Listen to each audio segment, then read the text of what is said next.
रुकने assembly Srilingampally BRS उम्मीदवार ए पोडी गांधी ने मियाँपुर डिवीजन न्यू कॉलोनी का दौरा करके इंतखाबी मुहिम चलाई। इस दौरान रुकने असम्बली गांधी ने कॉलोनी में घर घर पहुंचकर आवाम से मुलाकात करते हुए कार के निशान को वोट देकर इन्हें भारी अक्सरियत से कामयाब बनाने की अपील की है।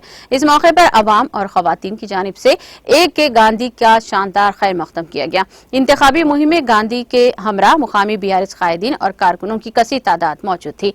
इस दौरान उन्होंने चिकन सेंटर में थोड़ी देर के लिए चिकन की फरोख्त करते हुए वोटर्स को मुतवज्जे करने की कोशिश की। इस दौरान रुकने असम्बली ने तेलंगाना हुकूमत के 9.5 सालों में की गई तरक्याती और फलाही स्कीमात से अवाम को वाकिफ करवाते हुए कांग्रेस और बीजेपी को अपनी शदीद तनकीद का निशाना बनाया। गांधी ने कहा कि कांग्रेस और बीजेपी पार्टियां जो दूसरी रियासतों में बरसरे इख्तिदार हैं, अपने मंशूर में रखे गए स्कीमात पर अमल नहीं कर पा रही हैं। इन्हें वोट मांगने का कोई अखलाकी हक नहीं है। केसीआर तीसरी बार हैट्रिक करने वाले चीफ मिनिस्टर हैं और उन्होंने कहा कि श्रीलिंगमपल्ली में गुलाबी खंडवा लहराने वाला है। उन्होंने अवाम से तरक्की और फलाह बहबूद को देखकर बीआरएस पार्टी को कामयाब बनाने की अपील की।